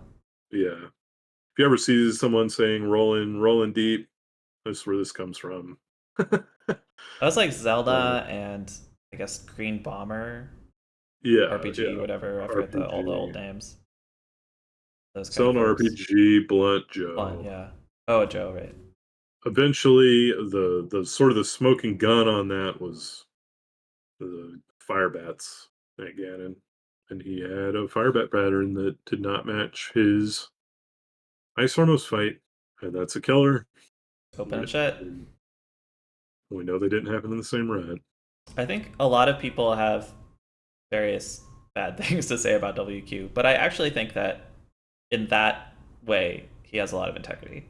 Yeah, in terms of like the cheating the game stuff, he's definitely pretty sensitive to. I think anyone who legitimately gets to the point where they are one of the best players in the game, um, is likely to be pretty sensitive to that stuff because they just knew how much work it Yeah, took to get it. And it took a lot of work for him, I would say. And he would probably even like openly admit to this that it did not come like naturally or easily to him. interesting. Because like he and Zelna started at about the same time. And Zelna was a much, much, much better runner for a long time. And WQ pretty openly had a lot of insecurity about that. Interesting. Yeah. Personally, I've just done my best to hide my insecurity about that. Yeah. Yeah. I never really took it seriously enough or took myself seriously enough to like Permanently chill. yeah, to be super insecure about how I stacked up relative to anyone else. But that's just me, right? And I was probably a consequence of that is that I've never been capable of the record really or had never gotten to that point. Um I think maybe to some degree you have to have that you have to really care maybe to get to that point where you're at the low 123, high 122 level and have to have some like intensity about the game. I think it takes Uh, something special. Maybe special is not the right word, but mhm. something very specific, a personality property, Yeah, personality trait, to want to be the best at anything. yeah, Like I in any whatever, like I'm perfectly happy just like improving slowly. If I hit the top, I'm whatever top mhm, 10%. I mean, better that whatever the number is. I don't feel any need to put in the extra work to be top one or two. yeah, Like I am pretty competitive, but I'm not like I don't have the need to be the best. But I mean, almost no one does. yeah. So Yeah, I was pretty much the same way. I never really had like aspirations to be the best player in the game, um, which is fine. yeah, almost nobody does. Almost nobody does. Yeah, I but wonder if yeah, anybody has had that aspiration in Link to the Past seriously and not achieved it. that's a good question. Um, yeah, I don't know. I do remember. I remember at AGQ 2020 when Airy was still. I think he might have either just gotten a 123 or he had a very low 124. But either way, he was quite a ways away from the record. But I remember him telling me that he wanted it. Oh, really? Yeah, and he eventually got it. That's funny. He stopped But admitting that at some point. yeah, yeah. Or maybe he might not have necessarily said that he wanted it, but he said that he believed he could get it if he put in the work. He might Oh, have like yeah. couched it as something like that. Yeah. Um, Harry has so always maybe, represented it as a yeah, much more personal journey than that. yeah, Right? He always said that he wanted, for example, for a specific example, the 122. hmm, And this was at a time when like the world record was 123 OX and yeah, slowly decreasing. And so people were like, "Are you going for the record?" And he was like, "I'm going to get a 122. Eddie'll probably get it yeah, first. It happens when it happens." yeah, He seemed very much like not set on specifically the record. The goal was a personal one for himself. yeah. Maybe his mindset shifted at one point. Yeah. But I do specifically remember then he said he probably didn't say he wanted the record. Probably misremembering that. It's probably I think it's something more along the lines, if I'm paraphrasing him, that he believed he could get it.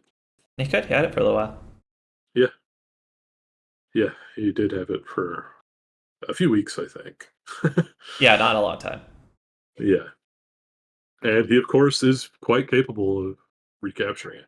Sure. I mean, his Um, his PB is better than the record.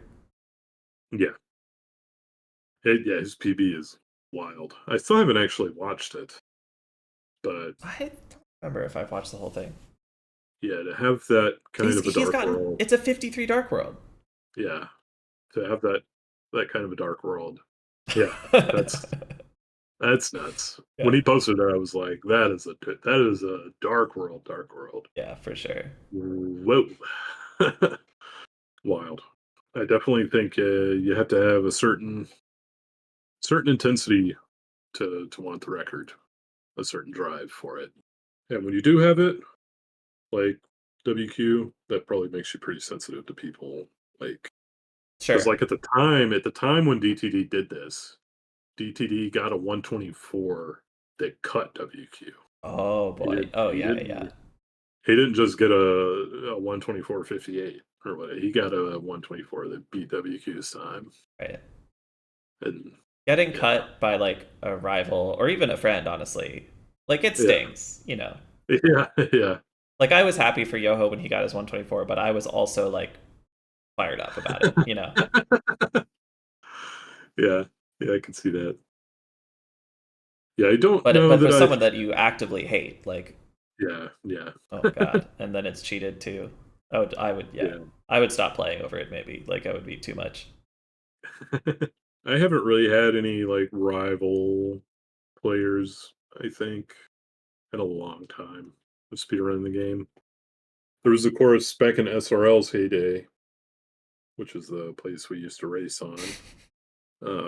And we used to race regularly. Like people would just, it would be just like a Tuesday afternoon, and people would say, "You want to race?" And you get like five, six people together and race Yeah, the Timon game. one And time that was was like, telling me about this that yeah, he grew up. I mean, grew up with the game in a yeah, context where almost all running was races, just like pickup races.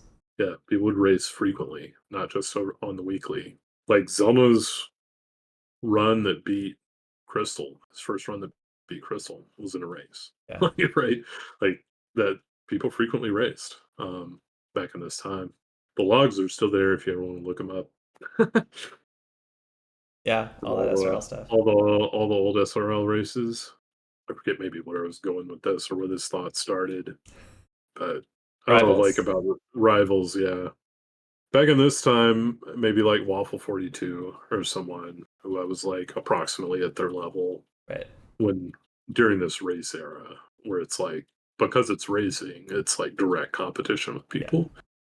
Um, it's like Waffle and Runner Watcher and Rambly and like these old runners, Evil Ash.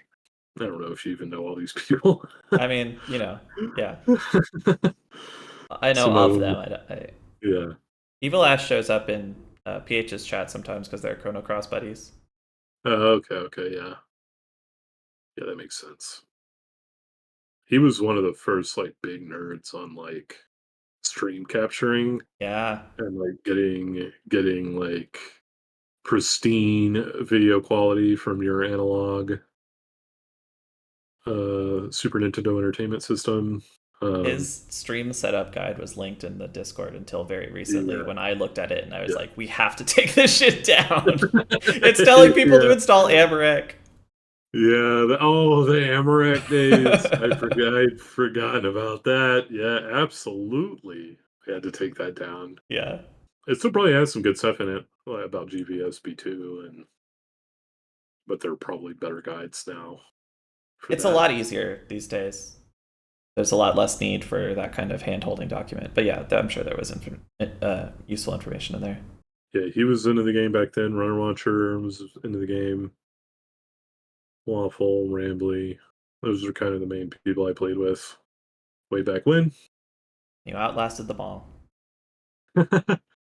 I guess so. Yeah, yeah. I mean, a lot of them are still around in some capacity. They're just maybe playing other stuff. Or Yeah, I feel like I've seen Runner Watcher pop up somewhere every like very occasionally. he's actually one I haven't seen in a long time.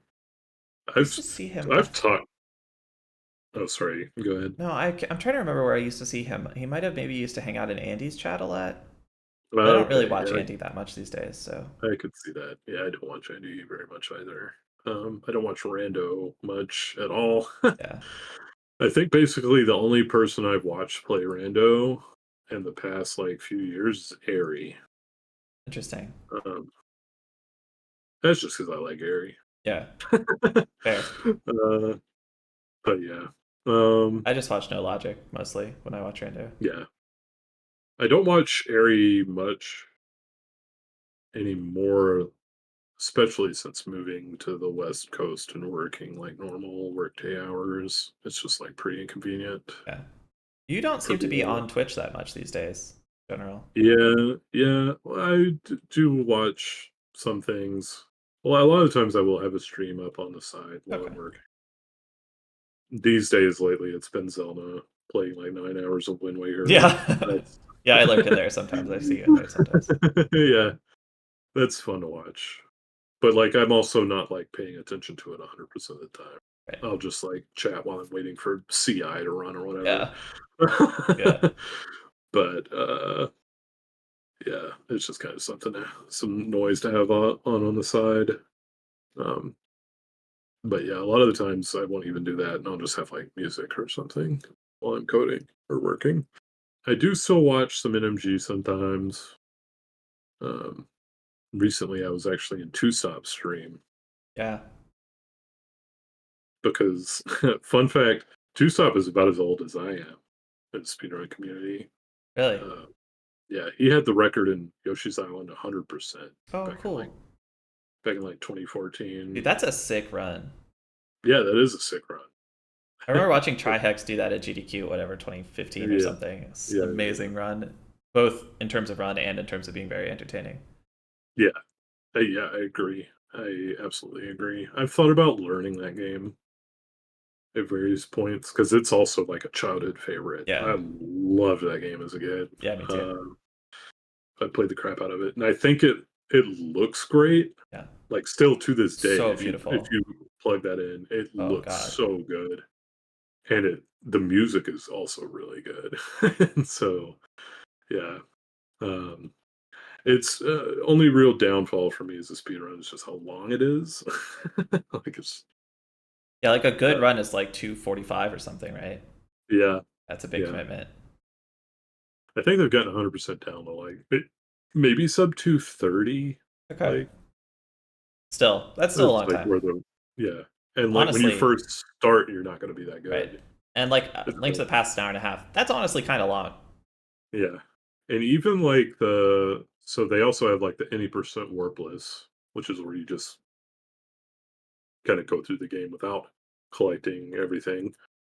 And that seems like it could be a fun run to learn, but it's also like an hour and 40 minutes is like its record.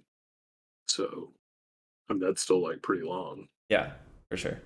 But yeah, I think that game looks like it would be pretty fun to run. And I've kind of learned like bits and pieces of like tech in that game that I think are kind of fun. Uh, it has like a lot of like pretty counterintuitive puts that are going on, like especially around like when you tongue or swallow an enemy, it's best to be like in the air and you have to let go of forward, and like this way you can retain your speed. Weird. And I think it's pretty cool. It makes like the movement a lot more interesting than it even looks because now you need to do all of your like eating and swallowing enemies in the air while not holding forward, Right. if That's possible. that's some SM stuff. Yeah, Just have to press a yeah, bunch of extra buttons for no good reason. yeah, yeah. And 100% it goes really crazy in terms of like all the tech that's going on and like duping red coins and all this stuff. Oh yeah, I forgot about that. Yeah. Yeah, it's a crazy game.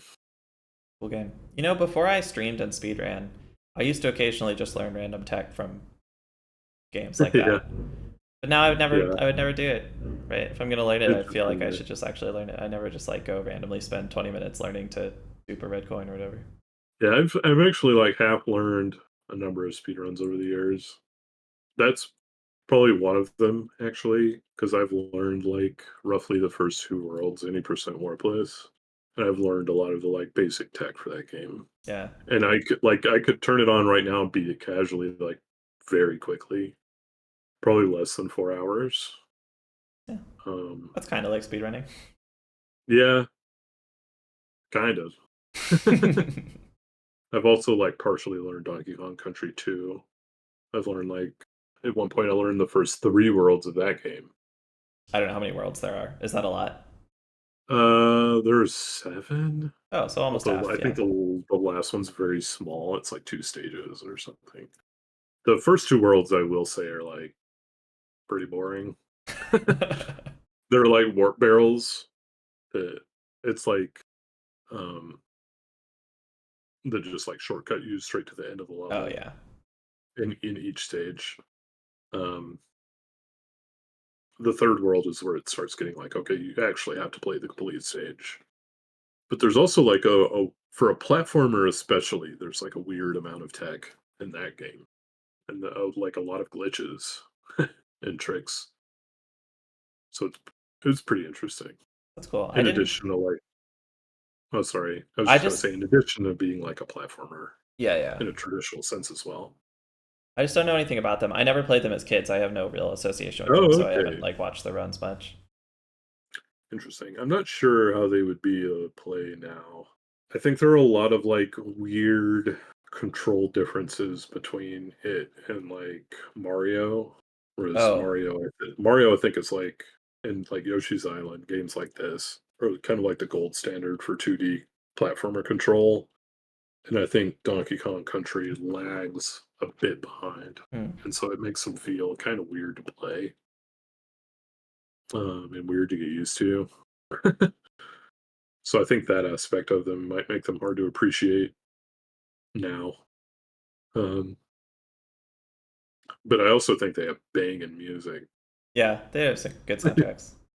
Yeah, especially the first two with David Wise composing. Yeah, Wizard on the SNES sound chip. Yeah, I've heard the name before, although I don't know much about him. Yeah, okay, yeah. That's okay. You could just listen to Sticker Brush Symphony after this call, and you'll understand. Okay, is it set to a glitch video? Honestly, I could maybe look one up that that has some fun Donkey Kong music over the top. I'll have to ask the contact. Oh, you got a guy. I've got multiple guys Okay, good, and girls good. because I watch a lot of from people who make various glitch art stuff. Um, so I just have to ask: Has there been a wave set to Donkey Kong music? Cool. Well, this has been really fun. It's also been really long. Should probably wrap things up. I've given up. I don't know if you've watched enough to know, but I've given up on the tier list thing. Okay, It was okay. a good joke, but I think it's run its course. So no tier list for you. Oh man, I was looking forward to it. What would you hope that I couldn't think of one, and also I was just like, it's the bid is has run its course. But what were you think? Did you have any idea what it might be if I had one? I was probably going to have like S through F. S tier was going to be Super Metroid 80%. Okay, yeah, SNES Um, speedruns. yeah, all the Link to the Past runs were going in F tier. But this was mostly just going to be like kind of as a joke, because I Yeah. like to joke about how much I don't like the game. Um, Even though we just went through all this stuff about how I came away with a pretty positive impression about everything, but I also like to joke about how Link to the Past is garbage. Well, if you want to make a tier list on your own, I'll link it in the description of the Okay. episode, Yeah, or use it as the thumbnail, maybe. I was definitely gonna rank the kind of the only other game I've like really speedrun is Ocarina of Time, Oh, you did which speedrun that? yeah, which we didn't talk about much. No, all you said about it was that But you were too yeah, intimidated to learn it. I guess you got yeah, over that. yeah. I did get over that eventually. Yeah, um I learned two categories. I learned GSR and I learned glitchless. Glitchless I didn't run very much. GSR I ran way more and was better at. What is GSR? For GSR is Ganon source required. Okay, that's what I thought. Um, which this is like gets That's into fairly new, how right? um Like the the. name is new, but the category is Oh, okay. the category used to be called, so they went through kind of a process that NMG went through, which if you don't know the legacy of NMG, for a long time it was called 80%, no save and quit, no out of bounds. No wrong Man. warp, Well, right? yeah, that came later. Yeah. We didn't know about wrong warps for a Okay. while. Okay. Okay. Right at the beginning. But Yeah. eventually we found wrong warps and YBA. And Yep. then it was like, well, we gotta add those in there. Now it's like where a category name is comically long and is defined by these random techniques that are not done in the run. And this led to eventually settling on the no major glitches thing. And this is actually, I think, sneakily a huge point of influence for A Link to the Past and the A Link to the Past community and within the wider speedrun community, because this is the first instance of no major glitches. Oh, I've actually wondered about that before. Yeah, That's cool because you yeah. hear it all over the place. Yeah, you hear it in all sorts of runs. It's Yeah, like a thing, and I think it's a great, actually, a really cool way to express like what is happening, like the right. character of it. It's like it's not glitchless, and but you're still gonna do like all those sort of main quests of the run, um, and we're not gonna allow anything in that's like heavily sequence breaking what's going on or the intended order of things. So back to Ocarina of Time, it was originally called no RBA, no wrong or. So you just had like two things. RBA is a glitch where you can like put things in your inventory um, via glitching. Um, when there was a way like the spirit of the category is to beat Spirit Temple and the Shadow Temple. You get those two medallions. That's actually what gets you access to the end game. Okay, Um, it's sort of like how in A Link to the Past you only check for the two crystals to get the super palm, right? right. It just like assumes you would have done the other stuff. Um, you kind of have like that kind of thing happening in Ocarina of Time as well with this. Um, so if you beat those two dungeons, you can get into the late game, like sort of the intended way through the light arrows. This is like what's accessed after you get those two medallions. So RBA would allow you to just like do some trickery and give yourself those medallions without actually playing the dungeons. Wrong warp would allow you to warp to the end of the game and not have to collect anything at all. So yeah, that was the category. So it's like a way to have like a pretty glitched run because it's very glitchy if you Yeah. watch it. How long is it Uh, roughly? it's like roughly so my PB is like an hour and 24 minutes or Oh, something. wow. Okay. Yeah. And the record's like a good bit faster though, like maybe an hour Yeah, but like 10. defeat Ganon is like Yeah, 13 yeah. minutes or 11 minutes or Yeah, something. yeah, So yeah. it's a lot of gameplay. Yeah. But eventually they like, oh, they found new techniques to write stuff in your inventory. And that's so now we gotta have qualifications for that. So they ran into kind of the same problem where it's like accumulating all these restrictions. So they call it Ganon source requirement. You require the different things to defeat Ganon. You must get them from like their source within the game. Right. And I think that's cool way to define it. That's actually a That run, ruling in Link to the Past 100% major glitches too. mm, Although only yeah, for hard pieces. I think you can do other chests. I don't know. yeah. Never thought about it. Anyway, sorry, go on. I was just gonna say I think that's a fun run. It does have probably too many cutscenes, which is a problem with a lot of 3D Zelda, I think. Yeah. Um, A lot of games. yeah, especially like of that era. Like we went through an era of games where it's like revolving the stories and making them more, giving you a lot more content in the story, but we're not giving you a button to skip this cutscene. you know, To be a fair, bit- that already yeah. existed long before that era. If you Oh, look at like well, a Final yeah. Fantasy VI speedrun or a Final Yeah, Fantasy yeah, IV speedrun, RPGs. it's all cutscenes. Absolutely. Yeah, like RPGs and Yeah. stuff already had this kind of thing going on. That kind Absolutely. of storytelling just sort of bled into other genres, though. Yeah. And then eventually you get to a point where it's like considered common courtesy to give people a way to fast forward or Yeah. skip through cutscenes and stuff now.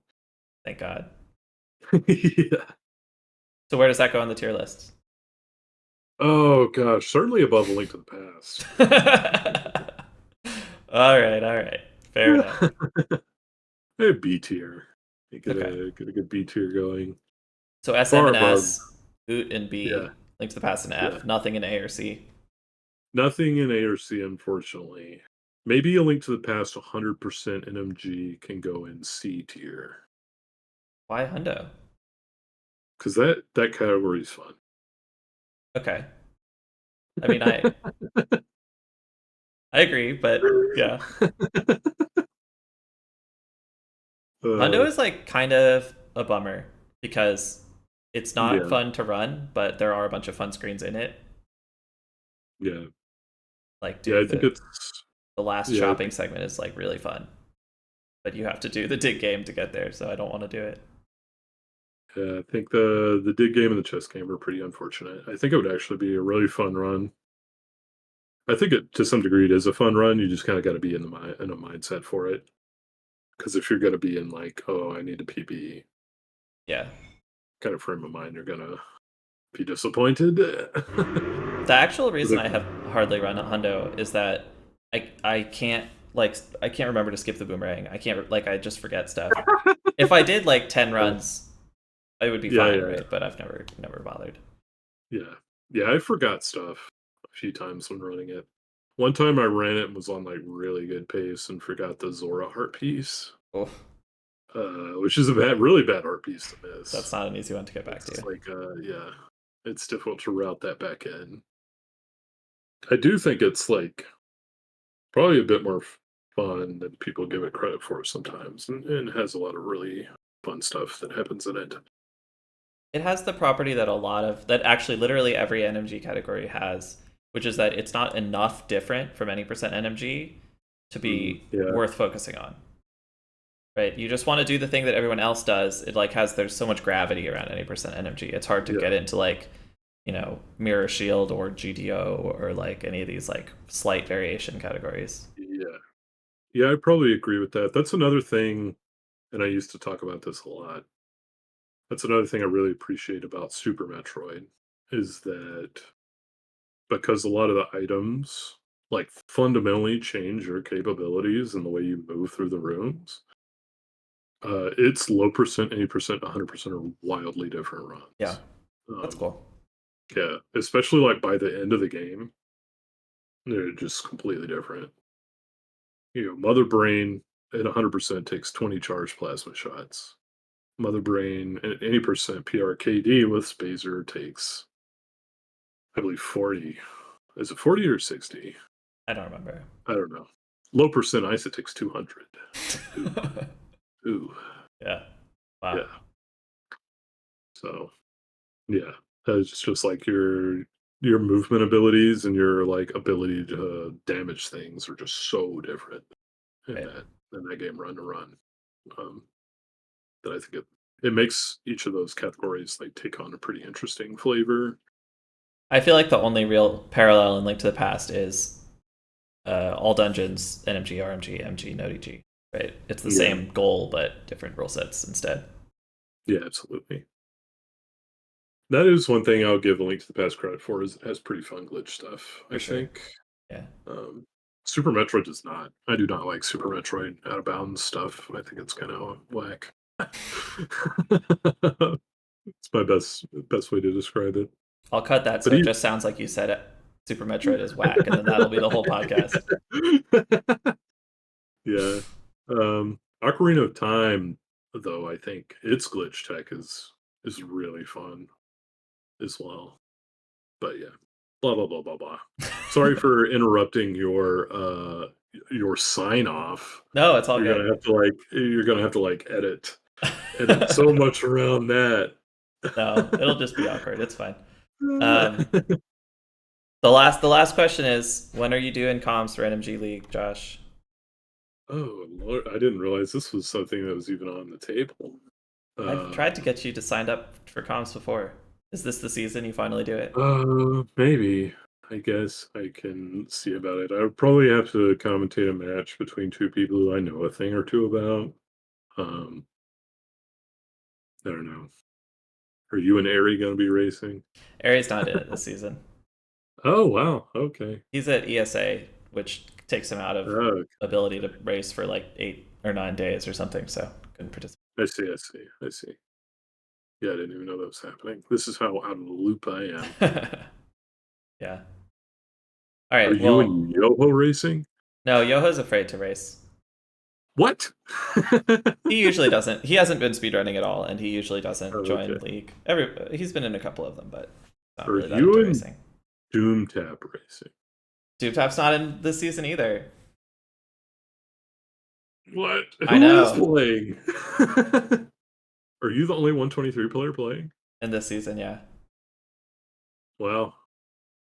the top bracket is Imagine me, Bidey, Relkin, Urok, Matt, Faker Jr., Scoopel, and Owase. okay. You A know Owase, right? world where you can get a collection of A Link to the Past players together, and Foxlisk is the best one. It's fucked up, man. That is super fucked up. What? All right, I Wow. think that's a good dunk to go out on. Thanks so much for coming on. This is really fun. Yeah, thanks for having me. Have a good one.